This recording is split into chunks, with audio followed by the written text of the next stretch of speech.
What is going on, everybody? Train Freak here, and believe it or not, the track work is complete at Hickory Ridge. And I gotta say a huge thanks to Hot Rod Rodney. So my last layout update video, I said I needed some supplies, and Rodney came through. He was my Santa Claus per se. He actually bought a whole bunch of the Code 100 turnouts and adapters and stuff that I had for sale, and he bought all of it, and I gave him a hell of a price. And that allowed me to get the supplies I needed to build that turnout, this turnout, this single slip, and that turnout. And that allowed me to get all of the track work here at Hickory Ridge completed. Now, it is not functional yet. I still got to do gap cutting on several of the turnouts. So, for example, if you're wondering what gap cutting is, if I come over here and if we look right here on this frog, you can see there's a gap there and there's a gap there to isolate the frog. Well, a lot of these turnouts they haven't been gapped yet. So that's one of the things that will be next. And then, now I did go ahead and there are wires on all of the frogs. So the wires are sticking underneath. The other thing is, I've got several that still need tortoises. The only thing on this wall that have tortoises is that turnout there, because that one's been there for several months. This crossover right here has tortoises, and that turnout right there above the locomotive has a tortoise. None of the other turnouts that you see in the video screen has turnouts or tortoises installed. However, I do have a box right there, but it's not going to be enough. I'm actually supposed to be going up into Branson, Missouri in a few weeks. One weekend next month. And I'm going to try to run by Iron Planet Hobbies and see if they have a 12-pack available. And that would be great. Alright, so we're going to kind of break down, and I'm going to explain how all of this is going to work. Alright, and then I've got a special surprise over in the town of Weiner that Miss Freak actually helped me do. So let's go over all the track movements, how everything's going to work, and explain all the buildings, a few changes with some of the buildings, and then we will go from there.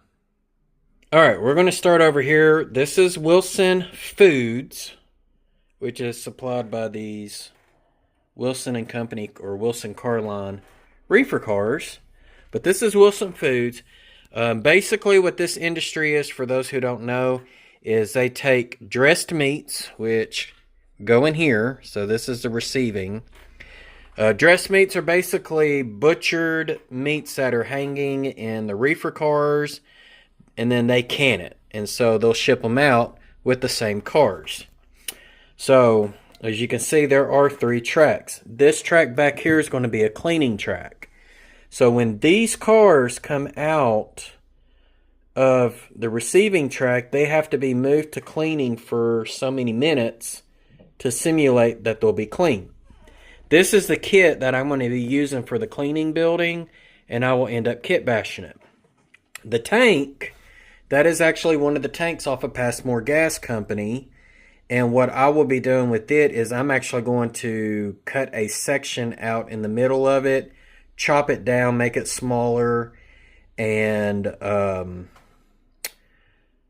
most likely repaint it. Because I mean that's a pretty good sized tank. So, but I wanted to use that. All right. Here we've got the locomotive track. I plan on scratch building a locomotive shed to go on that. I'm not anywhere near ready to do so. So it's going to be a while before I do that. But this track here that ends beside the main line is going to be the yard lead.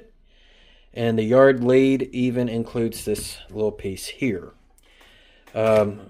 With this turnout here, you go into what's called the runaround track. And the runaround track will have a scale. So this is a scale house. There are 3 yard tracks. So this track is going to be inbound only from the local. Actually, no, outbound only from the local. So the industrial switcher, when they do their pickups from the industries, they will set everything out on track 1. Track 2 will be the inbound for the local, meaning these are going to be cars going to the industries. And track 2, these cars will go to the 3 industries down there, which we will talk about here in a little bit. The 3rd track will be for the reefer cars that are going to be for Wilson Foods. All right. And because Wilson Foods is the only industry that is opposite facing, that's why we have to have a runaround track. So that way the locomotive can run around. He can back up. And he's going to back up and back down the lead until the locomotive is about here, and then he will pull the cars through the scale to be weighed. All right, let's go on the other side of the yard and we can talk about how the flow of that is going to work. Okay, so we got the runaround track following there, and it goes to this turnout here. Now this is the north ladder here that just basically brings us back to the main line. So this ladder is more or less for the local as he's going north to do drop-offs and pickups on a northbound setting. But this little section of track right here that my finger is on, this is the only way to get from the yard to the industries. And we have a single slip here. So the locomotive can easily pick up and push straight across. This is a 24-inch radius to another 24-inch radius there, and you have a car spotted in there, and that's where you would pick up the beer from Budweiser.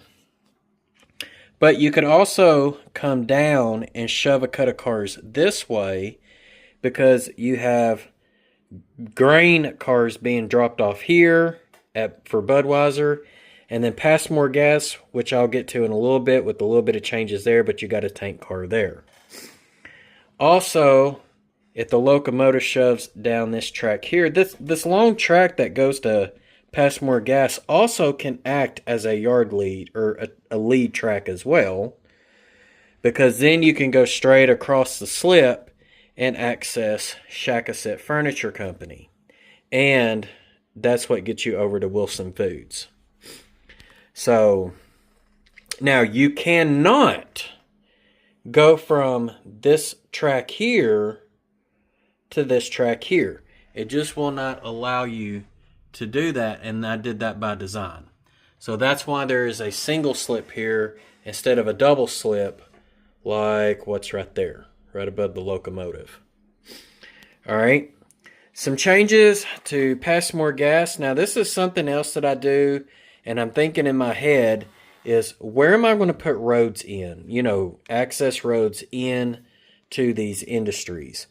And I'm slowly but surely working on that, but I'm going to have a road come across the crossover here. What I will have to end up doing is getting some wood pieces and glue to make the grade crossing here over the crossover. Now, this is not the section of the crossover where there are the points that slide, so I don't have to worry about that. But the road's literally just going to kind of come straight over. I had a curve here before, but now it's going to be straight. We've got Passmore Gas. We downsized it down to one tank. Because theory, if they're only getting, say, one tank car a day, and that's a 36-foot tank car, you know, if I had a 40-foot tank car, it's still not enough to fill that big, massive tank. So you know, having 2 tanks there and only spotting 1 tank car really did not make sense. This is a brand new sheet of styrene as well. The old sheet of styrene, this was stuff that got bombed by the birds that got in before we enclosed this as a garage. So I will end up cutting that sheet of styrene down, and that is the office that my friend John Goforth made for me for Passmore Gas. One of the things that I plan on doing is all of this cork here is going to come off. I've got some kits and stuff. I'm going to do kind of a farm scene over there. But I'm going to put a chain link fence around Passmore Gas. I think that would be a pretty cool thing. All right, as far as the roads, how do we get over here to this side of Budweiser and Shakasit? I'll have a driveway come through here, and then it's just going to kind of cross and then make its way into that area. A lot of this cork I will end up cutting out, kind of like how I did right here. So I'll end up trimming this off some, and then just, you know, because you really don't need a whole bunch of cork. I like to use these cork sheets when I'm doing like yards and things, because it's so much easier to lay, and it sits just a hair lower than the main line instead of using this Midwest cork here, which I still need to sand this before I ballast, which is not going to be a big problem. You can use sanding blocks for that. The buildings, they did get kind of slid down this way some. The track over here, I ended up using 2 pieces. I used a 6-inch and a 9-inch piece. On the previous track plan, it was a 9-inch re-railer in between the 2 turnouts. So everything literally shifted over 6 inches this way. And that is by design, because I wanted this yard to be open-ended. So I needed as much space as possible, because I can get 6, maybe 7 cars, you know, for the outbound. But for inbound, I can only get a maximum of 6 cars at a time. So I needed as much room as possible. So, but that's pretty much where I'm at. As far as Hickory Ridge, I still got some things to do with it. You know, the next steps on it is getting the rails gapped, making sure all the rail is power. I can move locomotives through with no problem. Getting tortoises mounted, and then after I get all the tortoises mounted and the frogs wired through the tortoises, then I'm going to be looking at doing all the LCC equipment to control all of the switches. I'm actually going to do 2 panels. Instead of having one central panel, I'm going to have a panel down about where the passenger car is, over here on the front. Kind of more or less not in front of the crossover, but let's say the first turnout, which would be this double slip here. Put a panel kind of in front of that, and then the other panel is going to be right here in front of me. And there'll be duplicate panels. So it doesn't matter whatever button you hit from each panel, as long as I put the actions as the same address. Either button that controls a single switch will do it. One of the things that I'm thinking about doing is a combination of individual switch control and route control. So for these yard tracks, I might do some routing on it. I haven't quite decided yet. It's just something I got to think about. How do I want to do it? But I do know as far as the spurs go, like this turnout here, the single slip, and the 3 turnouts back that way, I definitely want to do individual. The locomotive turnouts individual, and the turnout going into the runaround as individual, and possibly the top one on the ladder. So the only turnout that is going to be confusing for my operators is going to be that double slip. And that's because with double slips, what is closed for one track is open for the adjacent track. So it can be a little confusing. Single slips, not as confusing, because there's only one set of points on each side. So it is 2 turnouts, but I have one set of points here, one set of points here. The doubles would have 2 sets of points, 2 sets of points. So it gets a little confusing. All right, So that's enough about Hickory Ridge. Let me go and show you what Miss Freak helped out with over in the town of Weiner. All right, guys. If the town of Weiner, Arkansas ever had a bowling alley, it would be Blue Ball Lanes. That's right, Blue Ball Lanes. And if I move over to the corner of the building, you get a bowling pin with 2 blue balls. So this is actually a kit that Miss Freak actually helped me build. So this is the new Walters bowling alley that came out last summer. And we used some Tamiya paints. We used Mission Model paints. And she helped me out, did a pretty good job. Now this sign, I did the sign. And that was a pain in the ass. I will be real with you on that. But everything else here is pretty much painted. Now they did come with like a couple of cardboard options that you could use for the signage here. And what I ended up doing was getting a measurement of that, and I made my own on Canva, printed it out, and then glued it on the back of the cardboard that they provided, and then glued it just using, you know, Aleene's tacky glue and Mod Podge to do that. And then I still got to put people on it, so I did get some Woodland Scenic or Scene Master sets for people, so I am going to have some people and stuff put on it. But I went ahead and added some bushes, shrubbery right in there.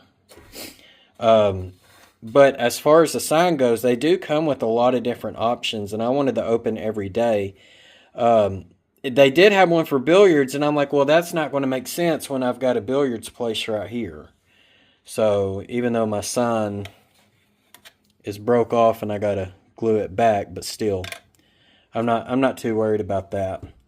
Some of this is going to get changed, and some of these buildings I might keep, I might not keep. I'm not real sure what I'm going to do with some of these buildings. But more or less, I thought that was going to be a pretty neat little building to do. I still got plenty of space over here, so I still let the 3 houses. Got the little depot that I printed from Jimmy DIY and Digital. That's one of his 3D printed designs that's detailed. But yeah, wanted to get the bowling alley in there. I thought it was a pretty neat little piece. And, you know, I'm going to have it set up to where I've got some parallel parking here, parallel parking there, which he even has in my Train Junkie did in my backdrop for me. So that's going to work perfect. And then I might even put some parking back here in the back. What I'll have to do is get some more masonite and kind of cut and play with it, which I have to put another piece to be as high as these re-railers anyways. Or what I might do is take these out and put just some 9-inch sections. And I've got some of the wooden grade crossings to go there instead. So, but anyways, so yeah, that's kind of where I'm at as far as a layout update. It's the first layout update for the year 2025. I hope you all had a happy new year. But I've got some goals that I'm going to try to achieve for this year. We'll see how it goes.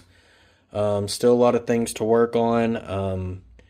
But in the middle of working on Hickory Ridge over there, I will be back involved working on the Sawmill over there. Speaking of, I think I actually have an update that I need to mention about my Sawmill. So let's go check that out real quick. Alright, so if you got to watch the last video I did, which was a slideshow of 2024, you actually got a sneak peek of this building here, because I worked on this after my last layout update. I actually worked on this while I was waiting on the supplies that Hot Rod Rodney was, allowed me to be able to order. So, this is the Sawmill building. I went ahead and before I did my rusting effects and whatnot, this is a Jason Jensen technique, and of course Rick Bailey from Foltz Bailey Model Railroad. He likes to do this too, but I just printed this out on paper. Now, John from the Schuylkill River Valley actually made the logo for me. And so I just printed it out here. I did one over there on that side as well. It looks exactly the same. It's just a little smaller. And, you know, sanded the back of it and then glued it on with some Mod Podge. Did the same thing over there too. And then I rusted the crap out of the roof. One of the things that you can't see before I did that was above the sorting tables, which is under this section here, I installed 3 ceiling lights by We Honest, who is, you know, a lot of people buy stuff from him off of eBay. So he had some ceiling lights that I liked. I can't really show it, and I don't want to try to pick up the building one-handed because I'm afraid I'm going to break something. But one of the other things I did was I scratch built a sign to go on the side of the building, and I did install one of the Woodland Scenic's gooseneck lamps to light it up. So this building here will have some limited lighting, but not a lot. All right. Also, was able to order another pipe kit, the older Walters piping kit, so I could get these big elbows. So that's going to be the last of the elbows I need to get from the planer to the TP burner and from the sawmill to the TP burner. So I got that stuff as well. Of course, y'all got to see me work on this. I got a little bit to do, but this right here is mostly done. But before I can do the resin pour of the pond, I've got to get this side kind of all the way around it done next. And then I will be able to do that resin pour, which is going to look really, really good. And I still got a few more trees to make too. So, with that being said, my goals for 2025. Going back to Hickory Ridge, which is way over there.